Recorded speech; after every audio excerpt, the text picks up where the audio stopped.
Baik, kali ini kita akan rekam sedikit ya tentang proses dalam pengembangan aplikasi Simpak versi 2022. Jadi ini video ini sengaja saya rekam karena untuk sarana teman-teman belajar kembali, sehingga teman-teman dapat mengulang kembali apa yang sudah disampaikan, serta dapat menjadi satu dokumentasi bagi saya maupun teman-teman, sehingga kedepannya kalau misalnya kita lupa tentang apa yang kita pelajari, kita bisa kembali lagi ke video ini. Baik, pertama saya asumsikan teman-teman sudah tahu ya, kita sudah siapkan sebuah repository di mana teman-teman bisa mengambil source code-nya. Linknya kurang lebih di sini, di git ppsgo.id hrmis/hrmis-v 2022. Nah, di sini kita yang akan gunakan adalah branch main. Nah, di sini nanti kalau teman-teman sudah bisa mengakses repository ini, nah teman-teman bisa clone di local directory masing-masing. Nah, nanti kalau sudah di clone, kira-kira struktur direktorinya akan seperti ini. Jadi ada dua direktori utama, yaitu API dan app. API dan app. API ini nanti akan kita gunakan sebagai base directory dalam pengembangan API-nya, yang nantinya akan kita bangun dengan platform Golang. Kemudian untuk app-nya sendiri, untuk application-nya sendiri, atau bisa kita sebut sebagai front end, nantinya akan kita kembangkan berbasis Vue.js. Nah, untuk komunikasi di antara API dan app ini sendiri, kita akan bangun berbasis REST dengan standar yang kita gunakan adalah GraphQL. Nah, bagi teman-teman yang mungkin masih awam dengan GraphQL,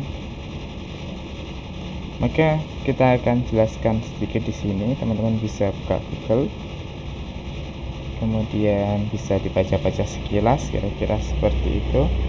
Jadi GraphQL ini sebenarnya walaupun labelnya query language, tapi sebenarnya dia bukan benar-benar sebuah query, tapi bisa kita sebut itu sebuah skema.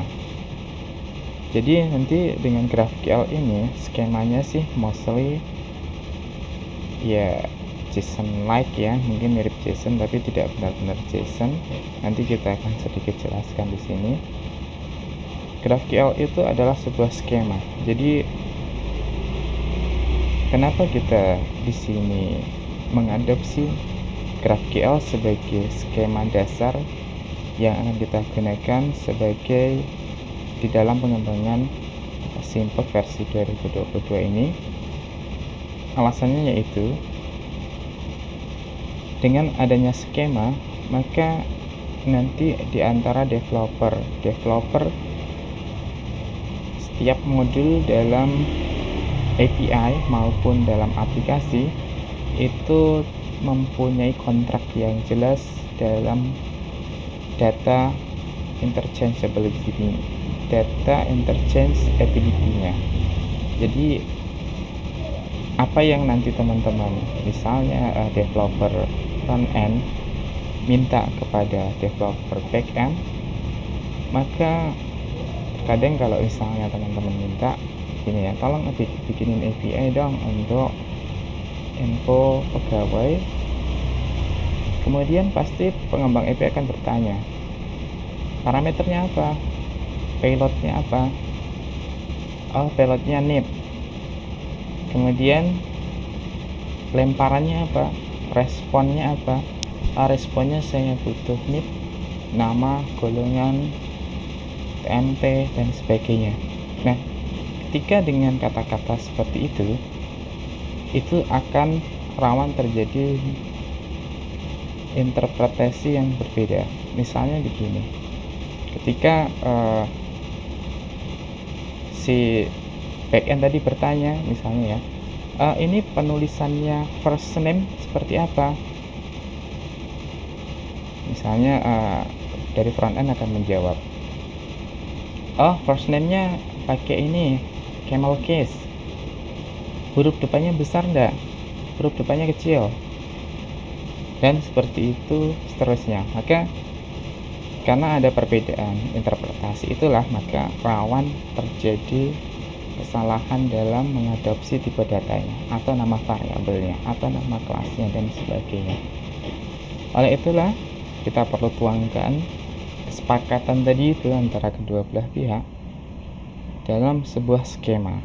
Nah, skema inilah nantinya yang akan menjadi dasar ketika front end mengembangkan aplikasinya maupun back end mengembangkan aplikasinya, menginterpretasikan apa parameternya dan apa responnya.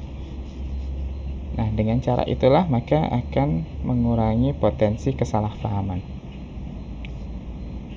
Kemudian ada lagi kenapa kita mengadopsi GraphQL dalam proyek kita kali ini. Salah satu kelebihan GraphQL itu adalah kita bisa memilih hanya variabel-variabel tertentu yang kita butuhkan. Nah, misalnya seperti ini. Ketika sebuah API user itu memiliki kembalian sejumlah anggaplah 20 field atau 20 variabel. Apakah pada setiap saat kita memanggil API itu kita membutuhkan ke 20 variabel itu sekaligus? Maka tergantung kasusnya. Misalnya ketika teman-teman akan membuat misalnya di ini ya, di avatar bagian atas itu ya, yang ada selektornya, role selector misalnya seperti itu. Teman-teman cuman butuh image dari user yang sedang login. Kemudian butuh informasi dasar seperti nama, NIP. Kemudian butuh informasi tertentu saja. Kemudian teman-teman pada saat membuat misalnya user assignment terhadap suatu role, maka yang dibutuhkan cuma NIP, nama, dan role-nya aja. Kemudian pada saat-saat tertentu mungkin cuma butuh golongannya aja. Pada saat-saat tertentu butuh echelonnya saja. Artinya variabel-variabel yang jumlah 20 tadi bisa jadi kita gunakan semuanya, bisa jadi kita gunakan sebagian. Nah, disitulah GraphQL memegang peranan penting dalam variable selection tadi. Kenapa harus menggunakan variable selection? Salah satunya adalah untuk mengurangi load terhadap atau mengurangi size dari data yang kita request. Kemudian salah satu lagi yang ada di GraphQL yang bisa kita manfaatkan kali ini adalah kita bisa melakukan multiple request dalam satu request. Maksudnya begini, kita bisa mengquery beberapa hal sekaligus dalam satu request saja. Misalnya begini, dalam satu waktu teman-teman butuh mengquery atau mengambil data tentang user info. Kemudian di saat yang sama secara concurrent butuh juga tentang user history, atau di saat yang lain butuh juga memanggil API untuk menu. Nah, beberapa hal itu yang dilakukan sekaligus itu bisa kita combine dalam sebuah request, sehingga hal itu akan mengurangi round trip dari networknya itu sendiri.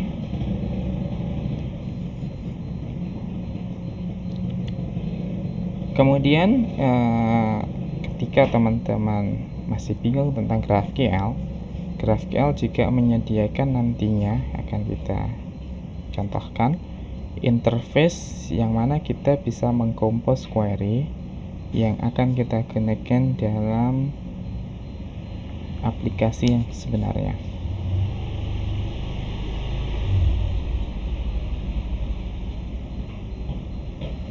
Nah, kemudian juga berikutnya adalah adopsi.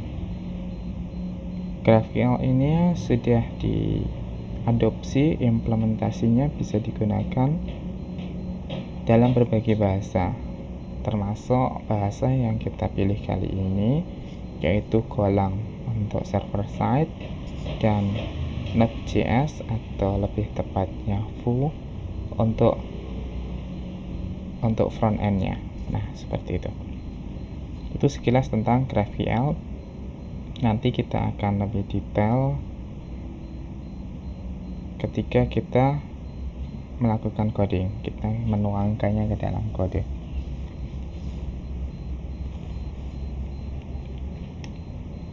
Nah, kemudian berikutnya untuk backend kita mengadopsi Golang. Kenapa kita mengadopsi Golang? Karena Golang ini ada beberapa teman saya yang bilang bisa dibilang secepat C tapi sesederhana Python. Mungkin bagi teman-teman yang sudah familiar dengan Python, maka tidak akan terlampau sulit karena kodenya sangat sederhana. Kemudian ekstensi untuk editornya juga sudah tersedia. Kemudian hasil kompilasinya sangat kecil sehingga sangat efisien secara memori maupun CPU usage-nya, dan sangat cepat karena Golang ini mengadopsi namanya GoRoutine. Itu kalau di aplikasi atau di bahasa pemrograman seperti C++ atau Java itu seperti thread, tapi threadnya bersifat green, dan green thread yang sangat efisien sekali seperti itu.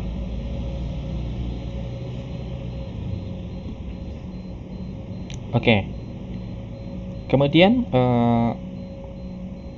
Go ini sendiri ketika kita mengadopsi GraphQL itu kita tentunya butuh sebuah framework yang kita gunakan untuk mengimplementasikan kode atau mengimplementasikan GraphQL tadi di dalam Golang, yaitu adalah GQL-Gen. Kalau teman-teman search di Google ya, nanti akan ketemu. Nah, seperti ini. Jadi kita akan gunakan library atau framework namanya GQL-Gen. Nah, GQL-Gen ini ada beberapa keuntungan dibandingkan framework-framework yang lain yang ditawarkan. Nah, kalau kita buka ya, misalnya kita buka GraphQL Golang, misalnya seperti itu, nanti akan ditemukan banyak sekali library atau tools atau framework yang disupport oleh GraphQL dalam bahasa Go. Misalnya ini kita buka ya. Nah, di sini ada GraphQL Go, ada GQL-Gen, GraphQL Go dari author yang lain, kemudian ada Thunder, kemudian ada GraphQL Relay, JAL, eGQL. Udah, itu aja. Itu implementasi di Go-nya. Nah, apa dasar kita memilih GQL-Gen ini dibandingkan dengan framework-framework yang lain yang sama-sama mensupport Go? Salah satu alasannya adalah GQL-Gen ini dia menggenerate sintaks GraphQL tadi yang berbentuk skema menjadi kode dalam bahasa Go.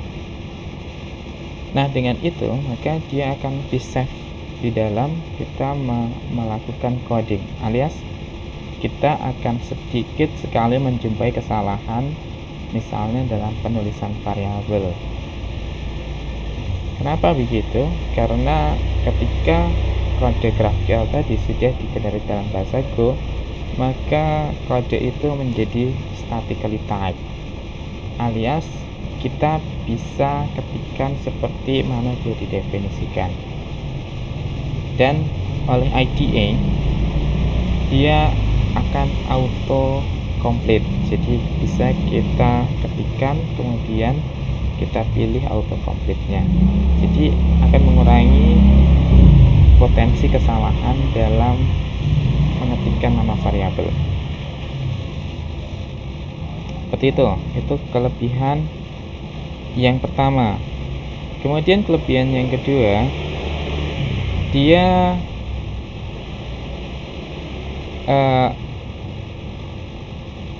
sudah support semacam gimana ya, susah menjelaskannya. Jadi kita bisa membuat model sendiri secara eksplisit gitu. Jadi misalnya nanti akan kita contohkan ya eksplisit itu seperti apa. Jadi misalnya contoh di GraphQL ini kan ada suatu variabel itu yang bersifat komposit. Artinya variabel itu tidak bernilai primitif, tidak bernilai integer, string, boolean, float, desimal dan sebagainya, bukan, tapi dia berupa objek lain. Contoh misalnya apa ya, misalnya saya contohkan wilayah lahir lah. Nah, ketika teman-teman assign wilayah lahir itu sebenarnya bisa aja sih dikasih kode, misalnya berapa ya, misalnya 3300 gitu. Tapi kita bisa assign juga di situ ada sebuah objek yang mana dia adalah instan dari wilayah. Dia ada kode proc, kode cap, kode catch, dan namanya semacam itu. Jadi kalau kita implisit begitu, eksplisit seperti itu, bisa kita buat explicit resolvernya. Nanti akan kita contohkan ketika kita masuk ke dalam kode. Ini baru penjelasan awal aja. Sehingga ketika kita bisa exclude itu, ketika kita exclude tadi misalnya wilayah lahir, maka dia akan menjadi terexclude dari model, sehingga dia akan terbentuk sesuatu resolver yang terpisah, yang mana nantinya di resolver itu bisa kita letakkan suatu logic yang terpisah dari logic induknya. Mungkin teman-teman bingung, tapi nanti akan kita masuk ke sesi praktikum ketika kita sudah selesai menjelaskan tentang overview-nya. Kira-kira seperti itu. Kemudian kalau teman-teman nanti sudah masuk ke GraphQL, kalian akan menjumpai namanya GraphQL N+1 problem. Nah, di GraphQL N+1 problem ini masalahnya seperti ini. Kan tadi sudah saya jelaskan bahwasanya di GraphQL itu bisa kita gunakan variabel atau atribut yang bersifat komposit. Misalnya tadi kita punya wilayah lahir. Misalnya teman-teman melakukan query user atau pegawai dan hasilnya menghasilkan 100 baris data. Nah, 100 baris data itu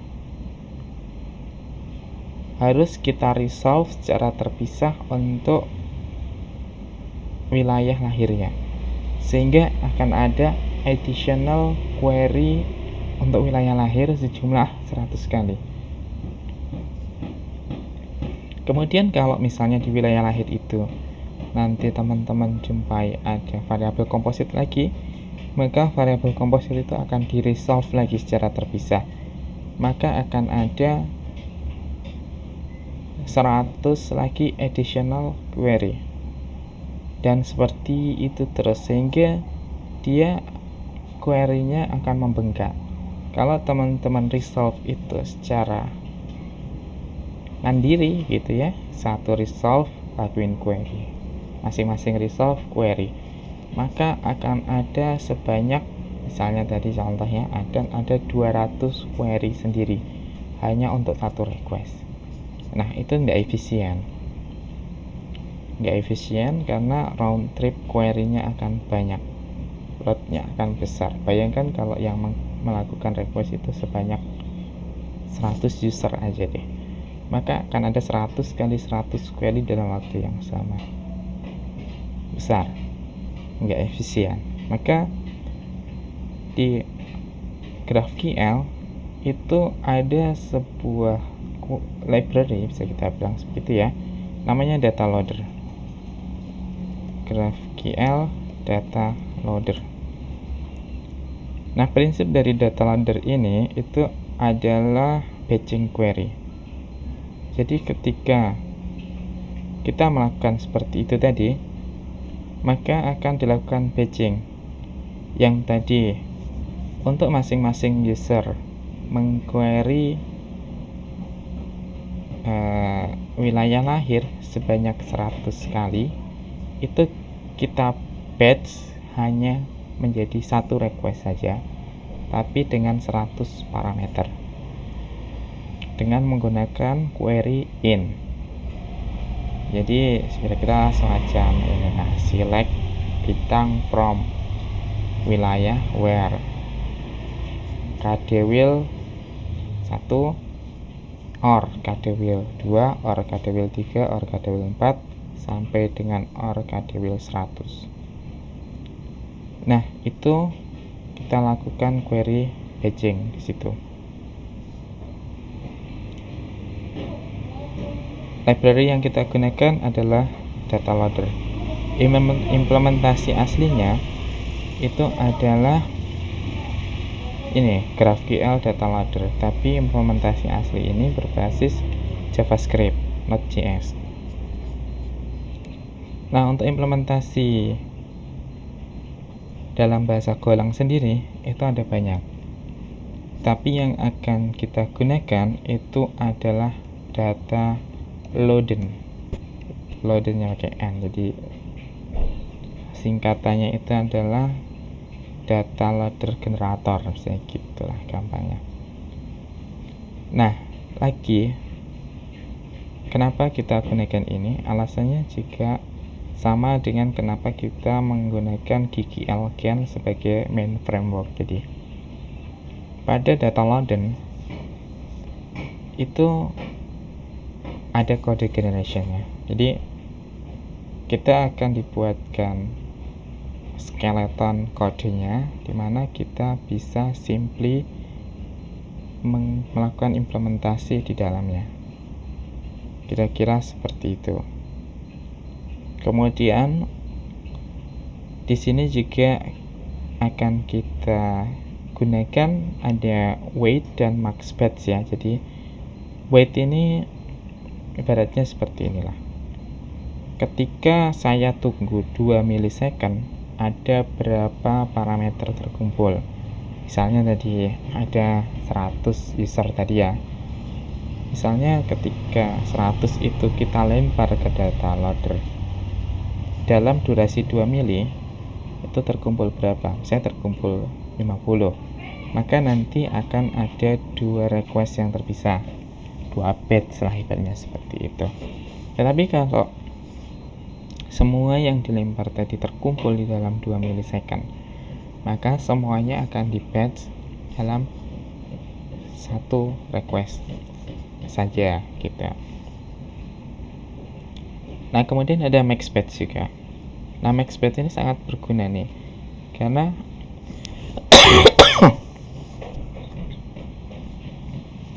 karena di database itu biasanya ada maksimum parameter, maksimum query parameter. Kalau di SQL Server tuh kalau tidak salah ada 2100 parameter maksimal. Jadi kalau misalnya tadi teman-teman merequest user tadi ya, hasilnya ada 5000 user. Kemudian untuk masing-masing user yang modified itu merequest ke data wilayah, maka kalau kita gunakan data loader 5000 nya itu akan di batch menjadi satu request kan.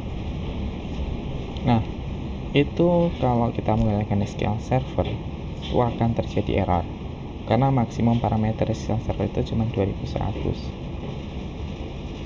Nah, maka dari itu kita bisa menggunakan mekanisme max batch ini.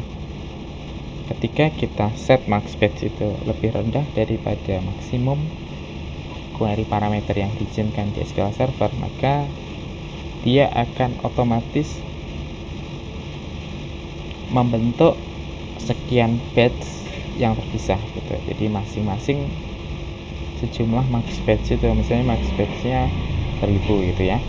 Maka ketika tadi ada 5000 query yang di load melalui data loader, maka akan ada 5 batch query gitu. Jadi 5 kali query-nya. Seperti itu kira-kira prinsip data loader. Itu untuk secara umum bisa kita gunakan untuk melakukan query batching ya. Nah, kemudian teknologi yang juga kita adopsi di dalam pengembangan Simpek kali ini adalah ORM. Jadi ORM itu kepanjangannya Object Relational Mapping. Nah, ORM ini akan sangat membantu kita ketika kita melakukan query supaya dia tidak berupa map. Jadi nanti kalau map itu key-nya kan string-nya, itu tuh rawan terjadi kesalahan. Misalnya nih, ketika teman-teman melakukan query select nama from pegawai, anggaplah simpelnya seperti itu. Nah, ketika di query itu didefinisikan namanya n-nya besar, tapi ketika memanggil n-nya kecil, ada ketidakkonsistenan di situ, itu akan error. Tapi ketika menggunakan ORM, maka dia otomatis menggenerate case jadi yang sama dengan apa yang didefinisikan. Kalau memang nama itu n-nya besar, maka nanti variabel yang terbentuk dari ORM itu juga n-nya dengan nama besar. Kalau misalnya n-nya kecil, maka kecil juga. Kalau ternyata uppercase besar semua, maka akan terbentuk case yang besar semua juga. Jadi sudah menyesuaikan, tidak akan terjadi miscase gitu. Jadi antara yang di query dan yang didefinisiin di variabel berbeda. Nah, untuk library-nya sendiri kita akan gunakan yang standar, paling banyak digunakan GORM. Kira-kira inilah ya GORM-IO. Nah, ini menurut saya sih sudah cukup advance ya, udah full feature, udah mempunyai association juga, kemudian punya hook juga, kemudian transaction, batching, SQL builder, auto migration. Nah, ini penting nih auto migration nih. Jadi nanti supaya kodenya konsisten.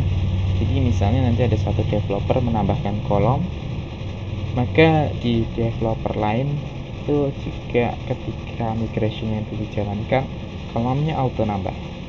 Seperti itu. Jadi enggak menghindari potensi terjadinya misdefinition di kolom gitu atau tipe datanya, sehingga ini akan sangat membantu untuk konsistensi dan juga mempercepat ketika kita melakukan development. Nah, itu kira-kira teknologi yang digunakan untuk backend.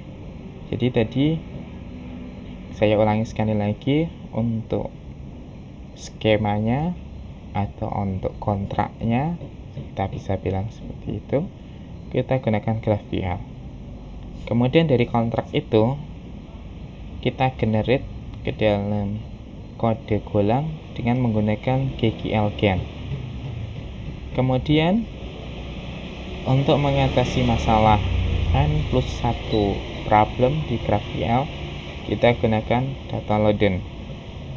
Kemudian untuk berkomunikasi dengan database sekaligus mendefinisikan skema dari database itu, kita gunakan GORM.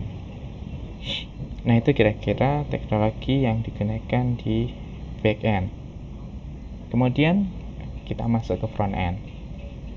Untuk front end tadi sudah kita jelaskan, kalau front endnya kita pakai Vue.js. Nah, Vue.js ini yang kita pakai sudah Vue.js yang versi 3 ya. Versi 3 ini sebenarnya belum stable sih, kalau kita bilang seperti itu. Jadi masih next gitu. Tapi kalau kita melihat pada rilis schedule gitu, harusnya dia tidak akan lama lagi menjadi stable gitu. Nah, kenapa kita pakai Vue? Tidak ada alasan yang spesifik sebenarnya. Ini lebih kepada preference dari teman-teman sekalian, karena pada dasarnya Vue ataupun React kedua-duanya secara konseptual sama, hanya nanti mungkin secara penulisan saja yang agak sedikit berbeda. Nanti kita akan masuk ke situ. Kemudian Vue.js ini kan hanya sekedar framework ya, library atau framework basic aja. Nah, untuk membangun sebuah user interface, kita kan butuh UI komponen, butuh komponen-komponen. Kita butuh button, kita butuh table, kita butuh drop down, kita butuh menu, kita butuh avatar, kita butuh badge atau label, kita butuh apa lagi ya, butuh icon. Nah, itu kita sebut dengan UI komponen.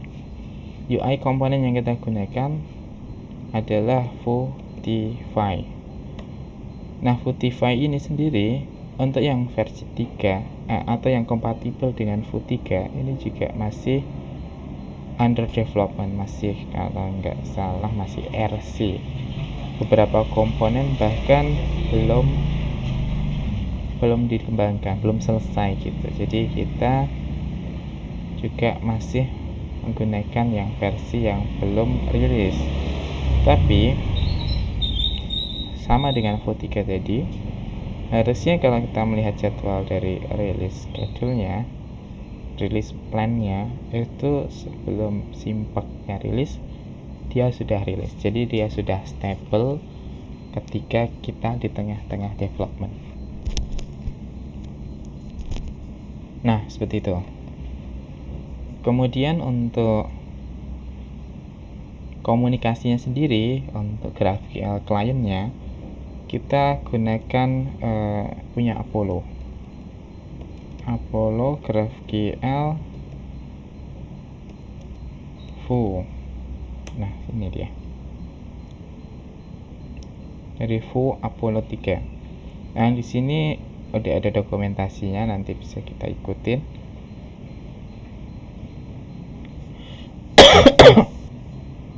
Nah, seperti itu, nanti bisa kita baca dokumentasinya untuk lebih detailnya lagi. Nah, kemudian lanjut ya. Seperti teman-teman bisa lihat di struktur direktorinya ya, di API utamanya. Nah, ini API-nya kita sudah pisah-pisah by modular ya, by modul. Jadi dia sudah modular, ada API administrasi, fungsional, kinerja pegawai, mutasi, pengembangan SDM, reward punishment. Nah, karena API-nya ini terpisah-pisah, supaya kita bisa mengaksesnya dalam satu satuan yang utuh, satu kesatuan gitu ya, maka kita perlu sebuah gateway. Gateway yang kita gunakan yaitu kita sebut dengan Apollo Federation, GraphQL Federation. Jadi semua itu API yang terpisah-pisah tadi kita federate menjadi satu menggunakan Apollo Federation, yang mana nanti ketika kita akses, kita mainkan playgroundnya, dia akan menjadi satu kesatuan utuh dari skema itu. Jadi semua skema yang dari administrasi digabung dengan skema yang dari fungsional, digabung dengan skema yang dari mutasi dan sebagainya, membentuk satu kesatuan skema yang utuh, sehingga dia sekaligus berfungsi sebagai proxy dan load balancer nantinya. Nah, itu kita sebut dengan Apollo Federation.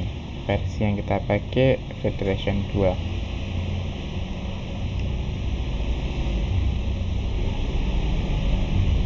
Nah, kira-kira inilah dokumentasinya ada di sini.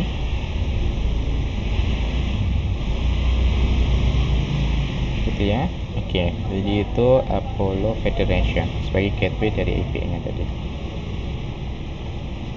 Nah, teknologi yang kita gunakan di server side sudah, di client side juga sudah kita jelaskan.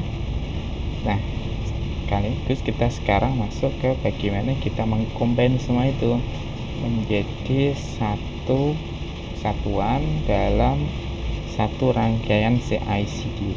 CI/CD itu kepanjangannya adalah Continuous Integration, Continuous Development. Nah, kita masuk ke dulu yang ke Continuous Development. Jadi supaya aplikasinya itu utuh terdeliver, Continuous Development itu sekali jalan semuanya jalan, kita gunakan bantuan dari Scaffold. Oh ya, sebagai information dulu ya. Jadi karena kemarin ketika konsultasi dengan JKD dari saya lupa, mungkin Mas Oka kali ya, jadi informasinya nanti mungkin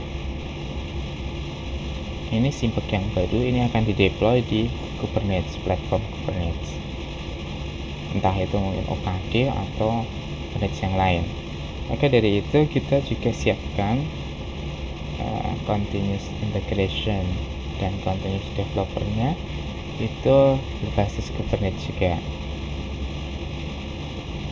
Nah, nanti kita akan jelaskan sedikit juga tentang Kubernetes di sesi setelah ini. Nah, nantinya untuk membantu pengembangan itu berbasis Kubernetes dengan continuous development tadi, kita akan menggunakan Scaffold. Scaffold ini ya gimana ya, pokoknya intinya software yang membantu kita menghandle workflow jadi continuous development tadi, building, pushing, deploying, dan sebagainya. Jadi yang kita perlu lakukan adalah writing code. Kita ngerti kode aja, maka si Scaffold itu akan membantu nge-build-nya dengan target yang sudah kita tetapkan. Dalam kasus ini kita gunakan adalah Kubernetes. Oke, nah nanti kita akan masuk ke situ. Tapi pada sesi kali ini kita baru menjelaskan tentang technological choice yang kita gunakan dan alasan kenapa kita menggunakannya. Nah, seperti itu adalah video awal dari pertemuan kali ini. Di pertemuan berikutnya kita akan sedikit masuk ke Scaffold dulu. Jadi kita masuk ke workflow dari developnya dulu, kemudian nanti baru kita masuk ke real code-nya. Kira-kira seperti itu. Bagi yang masih bingung, nanti kita akan bahas pada sesi offline. Kira-kira seperti itu. Terima kasih atas perhatiannya. Assalamualaikum warahmatullahi wabarakatuh.